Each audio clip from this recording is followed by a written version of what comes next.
Now, celebrity guests at our Luxe Lifestyle Forum are Miss Malika Dudeja Varma, founder Shikantha, and past president Ladies Study Group; Miss Smita Bajoria, honorary consul general of Denmark in Kolkata and founder of Ganges Art Gallery, and director of SK Bajoria Group; Miss Husna-Tara Prakash, owner and managing director at Glenburn Tea Estate and Boutique Hotel, Darjeeling. Our moderator is Miss Karen Anand, food and travel writer and entrepreneur. Smita, has your client base changed? Are there, what do you do when you get young people saying, I want art, but it has to be valuable? I don't care if it's pretty or not. I don't care if my husband likes it or not. It has to be valuable. Do you get, is your client base changed that way?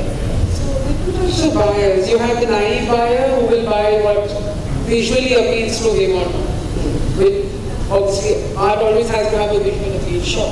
If you're putting it up in your house anyway. So there are people who will buy art and they have a good eye, so they take a mix between buying as a naive art collector, what I would term, but still end up buying good art. So the younger generation, it takes time. Either you are guided by somebody who's like a gallerist or a person who's guiding you how to buy art, or you have developed a sense of what art will appreciate. So there is people who want art just to put something on their walls which will look good, which they appreciate, which they like. And then you have the more serious, discerning buyer who possibly has studied about the art, who knows what art will appreciate, which artists will appreciate, and they are guided by their own instincts or their own study, or then they are guided by a gallerist or a curator as to what to buy. Both these are growing. The market for the discerning buyer who's, it's like buying a share in a company. So you do a lot of study, one will go guided by the financials of the company. So art has also become, it's very scientific in a way, for investment purposes, it's very scientific. On the other hand, there is somebody who likes just for the aesthetics. So they will buy something which is appealing. So it's again on both ways. You have, of course, increasing wealthy, younger generation who are moving into apartments or new homes will buy art. And then you have somebody who's discerning, who will buy for investment purposes. So in the last 20 years, though, have you seen a shift from a certain kind of person to, of course, younger people now? Definitely. Earlier, sort of awareness, people, when I started collecting art, there were 2 galleries in Calcutta. And whenever there was a show, it was like a big event. All of us dressed up and went to see those exhibitions. But now there are several galleries and there's more awareness about art. So the younger generation is getting exposure to all sorts of experimental art. It's video, it could be any form of art which is now emerging. So there is a lot of younger generation who is looking at experimental art, looking at abstract art, which was not the case. India has had very few abstract artists in the past.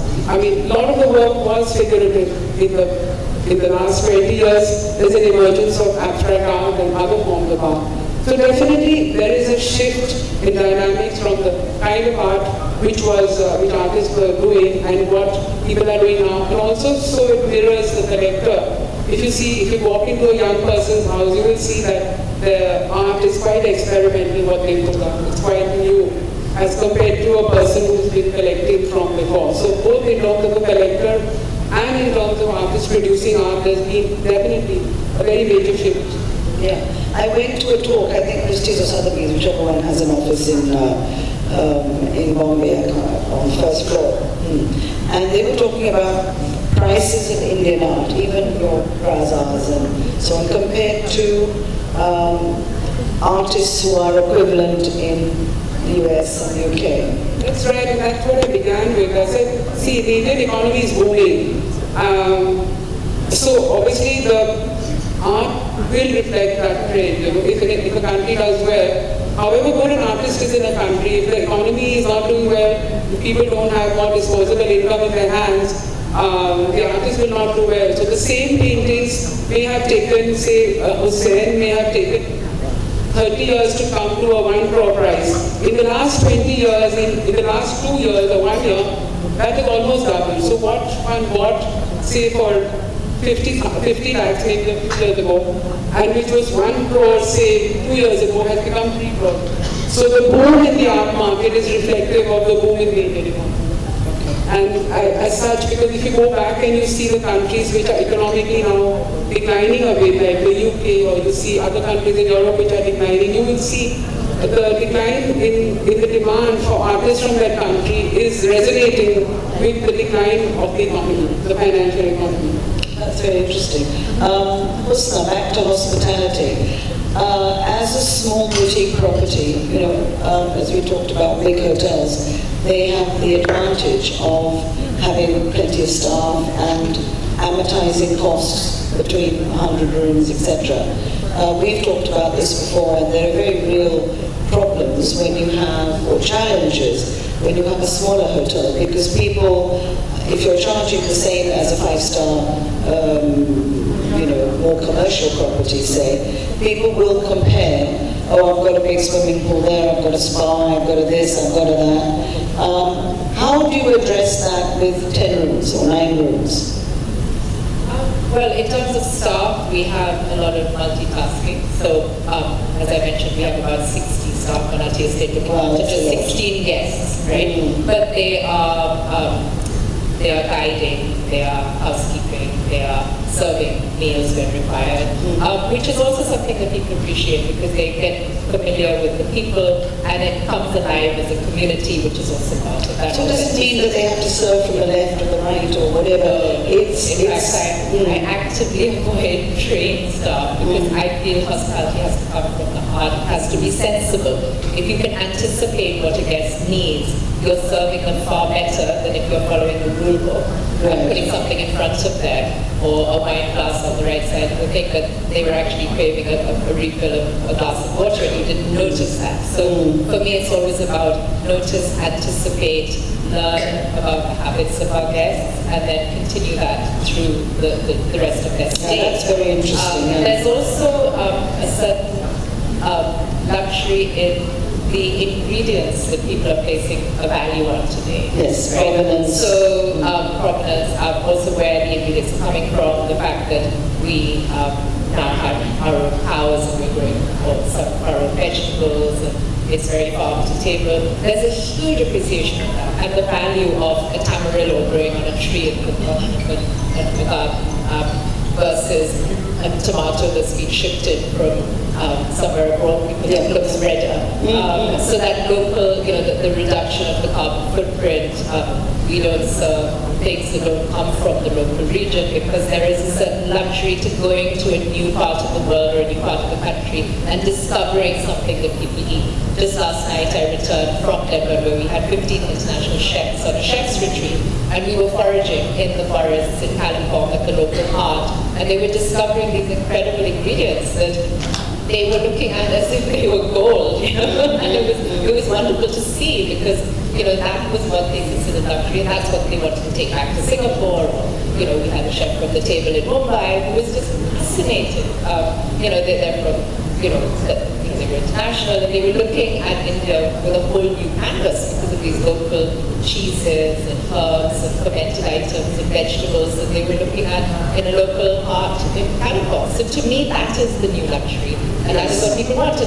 And if you look at, for example, what Sienna is doing in Calcutta with their Mandarin table menu and what, Chef Sean Penworthy has created in the Penthouse because, the ivy gourd that he talks about is our common desi vegetable. He's serving that with Himalayan trout that again has come from California. So, we don't want the imported ingredients anymore to serve on our luxurious menus. We want the basic local things, but served up beautifully. Quality can never be compromised. So it is in the detail, it is in the presentation, it is in the freshness, it is in the quality, and that all comes together to form the new luxury that people want. And that is why they will pay the prices for Denver, because there's also trust. Sorry, I want to mention that. So I built up my relationship with the travel industry just through trust, just going to their offices, sitting across the table and telling them what I do, right? I have a 4-room hotel, it's on a tier estate, we look after guests, and this is what we do. That's all it was. I didn't hire a fancy person to market us. So, I'm sitting over here in this wonderful forum, in this wonderful talking about luxury, but it didn't come from anything fancy. It just came from an authentic interaction with people and them trusting me, trying out the experience, and then realizing that, yes, this is something you need. And therefore, yes, we will pay that price for it because it does define a certain quality and a certain level of service that our clients will call luxury. And you have to follow it up. Yes, The trust. and you have to maintain it. You have to maintain it because if that track record doesn't follow through, and I know Malika was one of our first visitors almost 20 years ago, if she was to return and find that something had changed, that's where the trust goes. And to us, that's been integral to our journey. And it's, the success we've had is only because of that authenticity and that follow through. Yeah. So that word trust I love, because I think that is something which defines all of us. That when you're going ahead, you have to. So Malika, about trust, when people order something from California or whatever, they trust you that the quality is going to be the same. Some trust, some don't. Some don't. I have to be fair to the ones who do trust.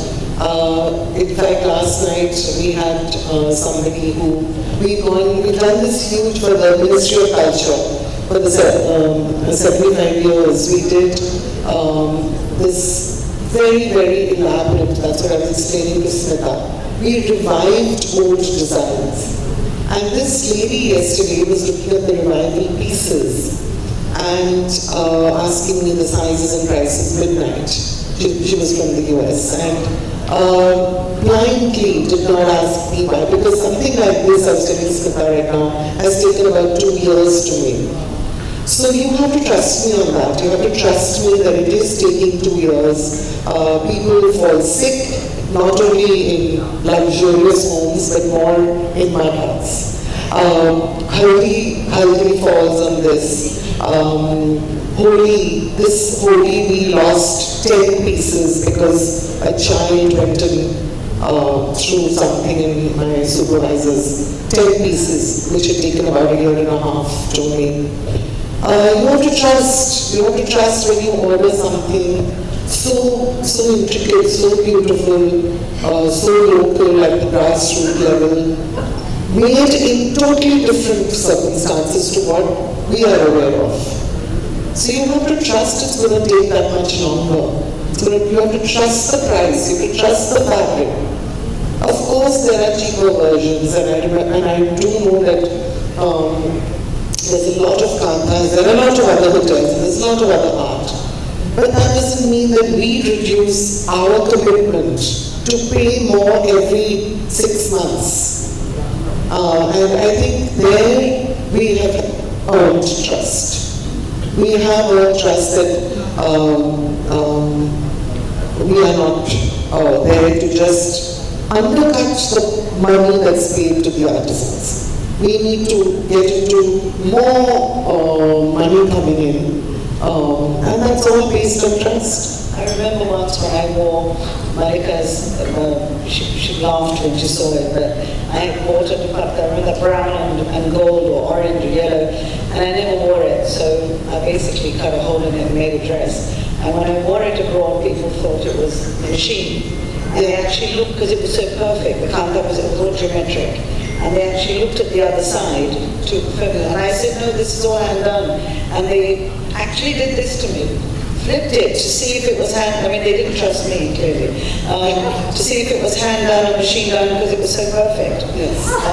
But tell me art, let's finish off with that, maybe get some questions if Nidhi thinks we have time. In the art world, when somebody asks you, they come to you as a gallery owner, and you wear both hats and says, I want to buy something for my wall. It has to please me, but will this go up in price? What do you say to them? See, the journey of an artist, a gallerist is, every gallery anywhere in the world will pick artists they feel will appreciate. So if I'm working with, say, 20 artists in the last 10 years or 15 years, the gallery sort of will make the art visible, will make the artist's work visible, at art forums, at art fairs, at their own gallery space, exchange with other galleries. So it is basically the endeavor of the galleries to work with artists, because their career also and the way they will be seen in the future will depend on how the gallery works with them. So when I show an art, I should be convinced as a gallerist, I'm convinced that an art is going to do well in the future.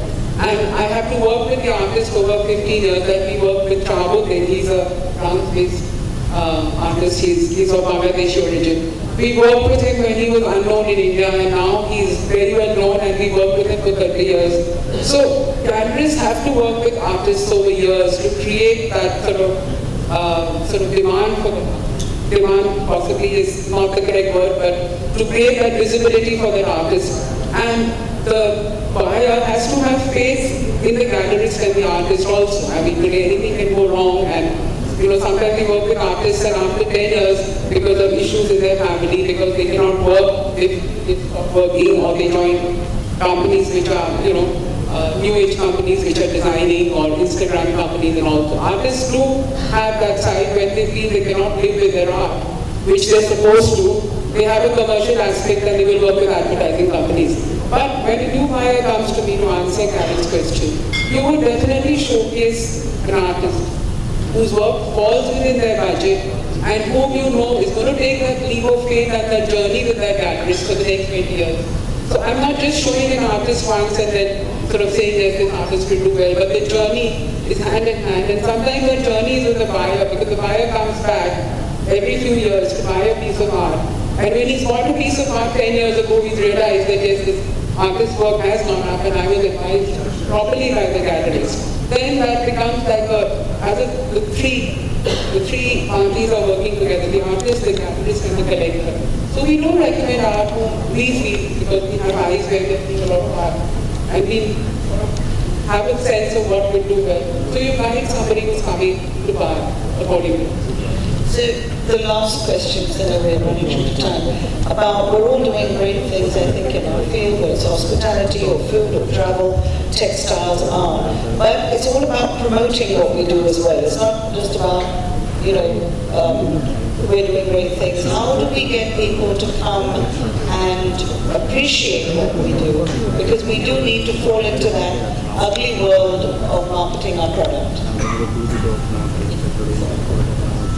Yes, I think things have to go digital in terms of translating that experience. And it was very interesting to see that Japan's video, to see how even a mundane thing like paint color could be transformed into something visual that could sell a product. I bought my first online dress in May this year, a week before I was to fly off on a Greek holiday with my family, and it was so convenient. This blue dress just kept popping up on Instagram. I'm terrible at social media, but it just kept, every day this blue dress would just pop up on my phone. And eventually I said, oh my God, let me just do it. And I ordered it, and I bought it, and it was delivered to me in Delhi the day before I flew out, and it was very convenient.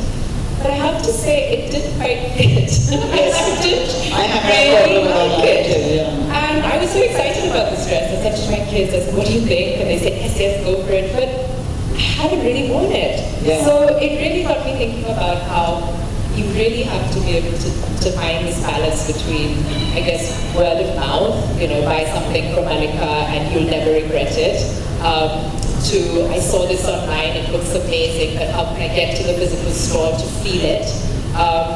It's going to be a balance. So for me, we just, I had this lovely young photographer and videographer up with us for the chef's retreat in Denver, and I can't wait to see what he's created. My problem is that I'm always trying to get everything perfect, and it takes so many months to get it. That Instagram is never Insta. It's always too late. So I think it's a generational thing. I think it's where the world of marketing and media and luxury is probably going, and people do it very well. So I think the right people are doing it the right way. But visual experiences, so I have been told time and time again that photographs don't work anymore. You need videos. People need to see a video of your hotel. They need reels. So things are changing all the time, and I certainly am not keeping up with it, but I need to. But I think reels are, everyone wants to see things now in action, and that video footage is what's translating the experiences into something.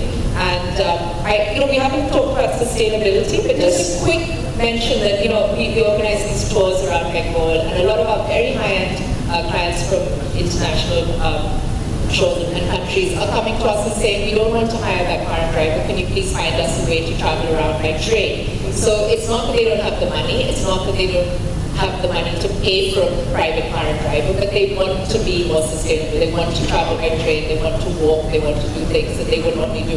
And the luxury of hospitality and travel around the world is definitely moving towards that way, that path. So I think that's more internationally, don't you feel? I think I think it's changing a little bit. But I think people still use that word sustainable in a very general way. I think a lot of the time they don't know what it means. Absolutely, there's a lot of greenwashing as well, which is why the trust and the authenticity comes into that sort of amalgamation of the word luxury. But you're right about marketing, yes. The requests for journeys that are more sustainable is coming to us far more this year than it was last year, for example. So that could be a trend that's moving, and I'm sure domestic travel.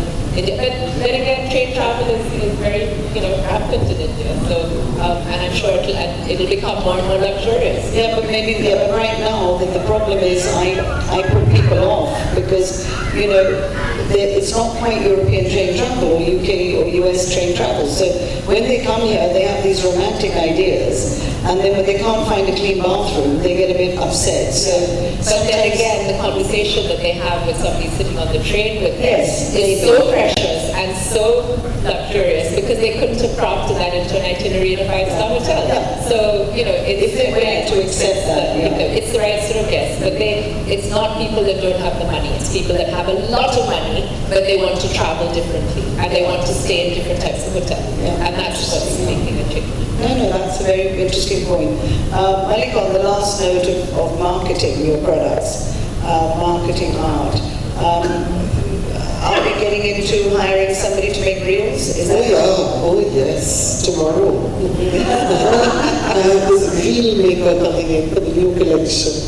But it's all about reels. I have to say that, it's incredible.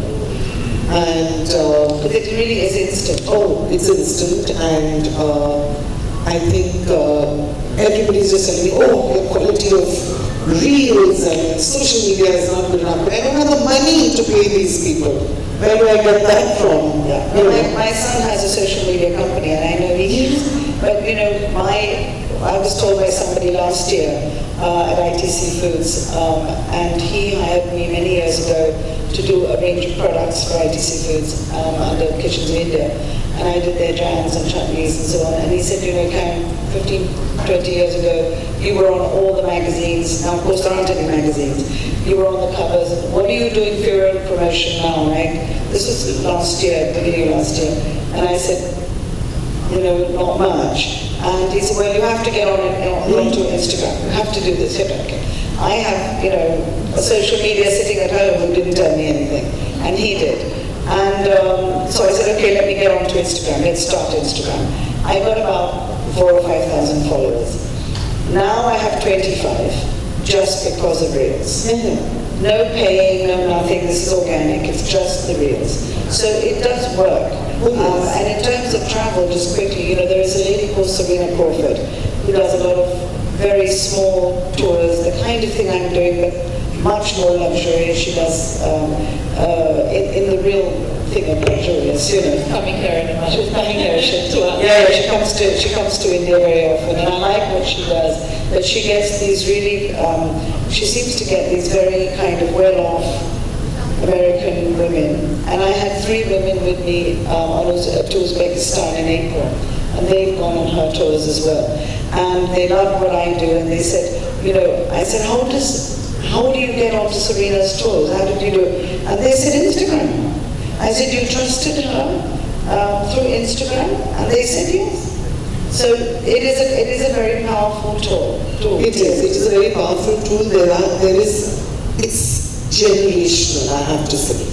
It is generational. These older Greek women, older than me, and they went on Instagram and they are special. through. I think it's the younger lot who's into this. The older ones still prefer Facebook and not Insta. And they still like to see and touch and feel, especially expensive sarees and things they will, however, everyone is on Instagram flipping, and it comes down to trust.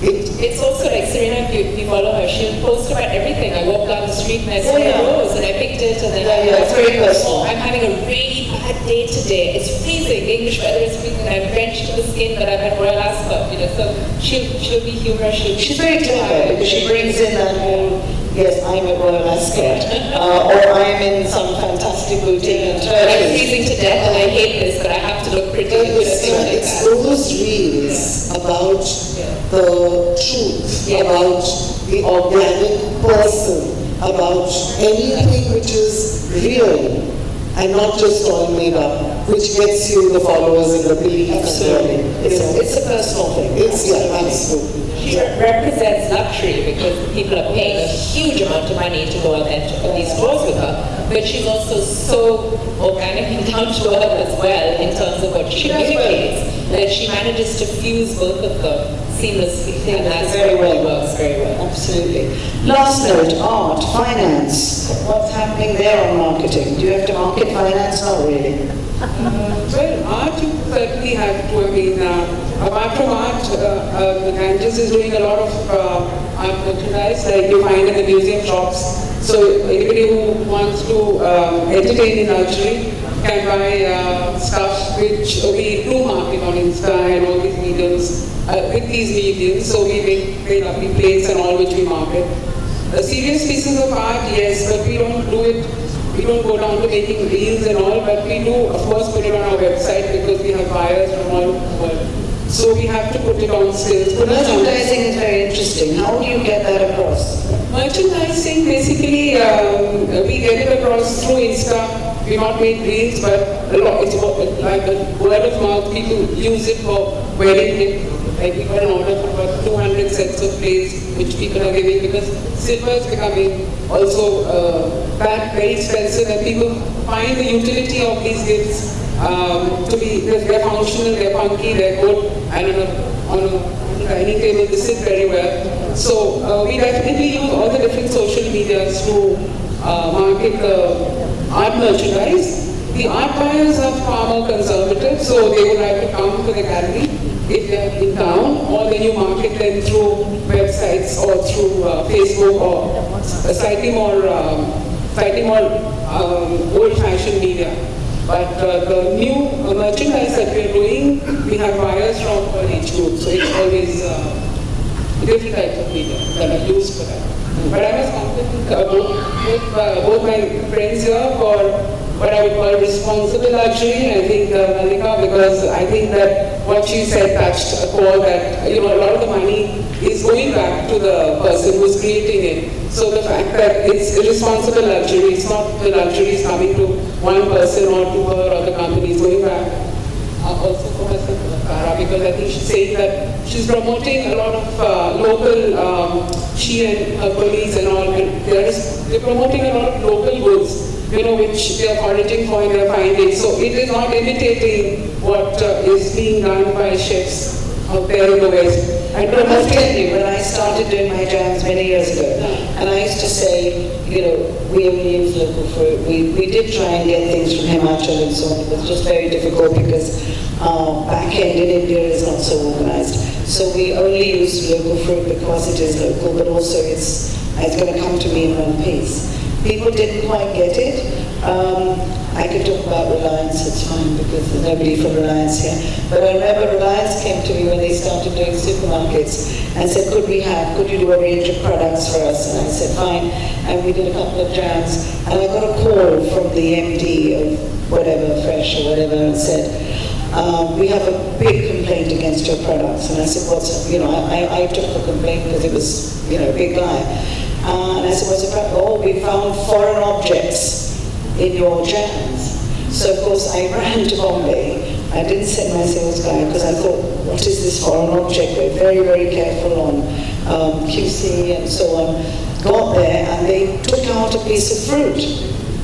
And they said, because we used to hand chop in those days, now we have machines that replicate the hand. We still have people, but our quantities are bigger, so we have to have machines that do hand chopping, as it were. Anyway, this piece of fruit came out as a marmalade, and they took out a piece of orange, and I said, yes, it's a piece of orange.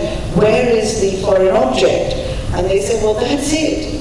And they said they were so used to Mala Kisan type jams, which for years had been pasty with no bits in it, that the people tasting it in their organization didn't understand that the fruit that is on the label is actually in the product. And that was, so that was the start many years ago. So we're talking, 25, 30 years ago, when a jam didn't have bits in it, and today a jam has to have bits in it, otherwise people don't believe what you're saying. Nidhi, have we got any time for questions, or are we winding up our session? Anybody got any questions for our fantastic panel here? No, they're all mesmerized.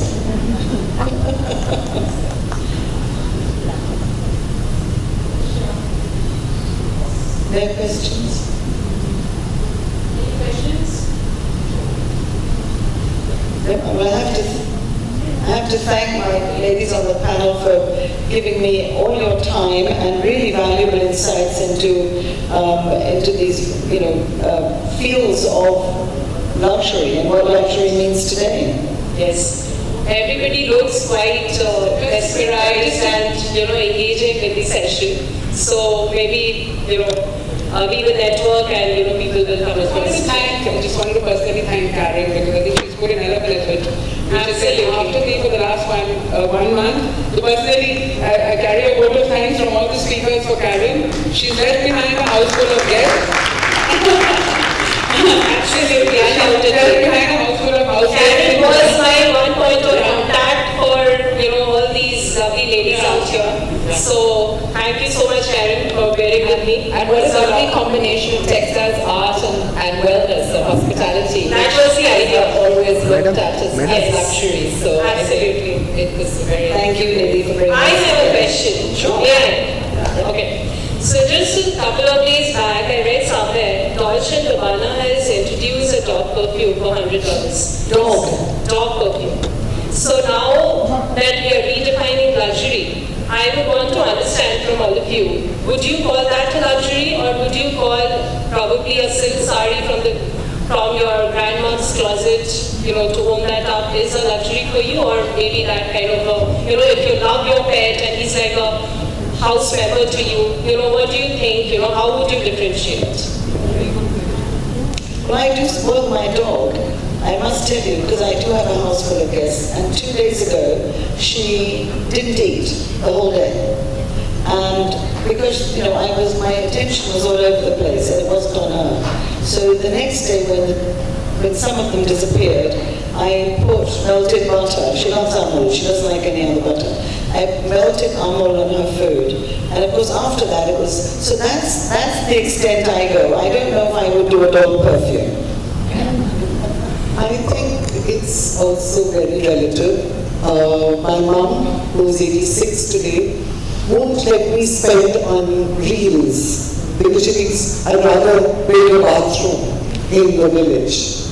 So, it's very relative. You cannot decide what is luxury for me versus what is luxury for... Very subjective. It's very personal as well. It's very personal, Very yeah. personal.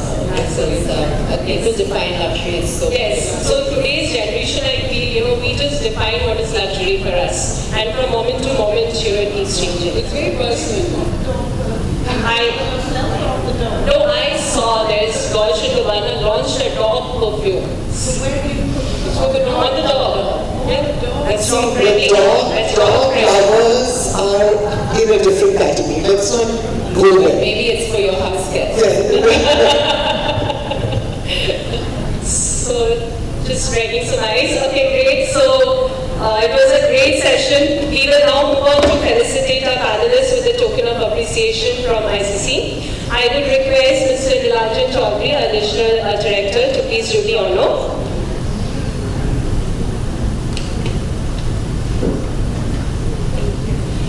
Ms. Karen Anand.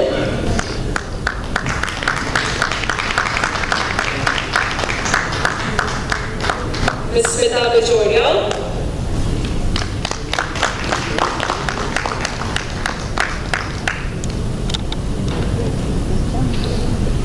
Ms. Husna-Tara Prakash.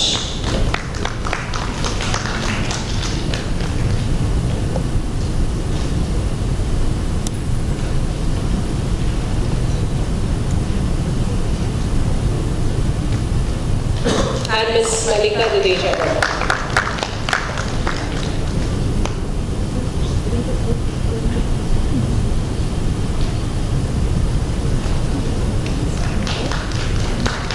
Also, we have, yes, a joint picture.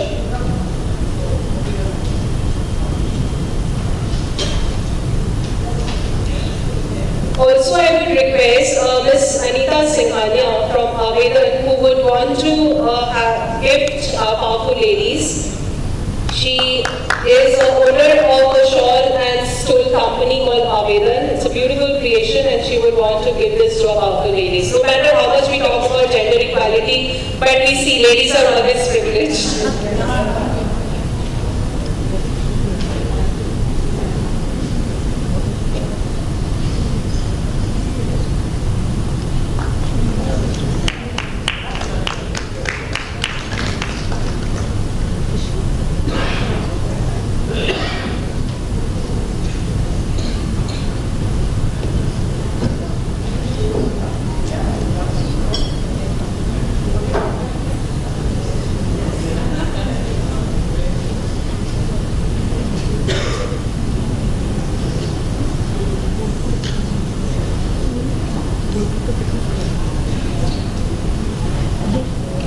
Thank you so much, ma'am. As we conclude the first half of the forum, it is my great honor to extend a heartfelt vote of thanks to all who have made this exceptional learning possible. This forum is a pioneering initiative by the Indian Chamber of Commerce aimed to visualize the rising taste for experiencing luxury, followed by highlighting the emerging opportunities to the Eastern luxury market of India. Today we have successfully navigated these themes thanks to the insightful contribution from our distinguished speakers and participants. A special thank goes to our sponsors RPSG Group and Quest Properties, whose generous support made this illuminating forum possible. Thank you for all your participation and for contributing the success to this forum. Let us carry forward the insights gained here and continue to shape the future of luxury in India.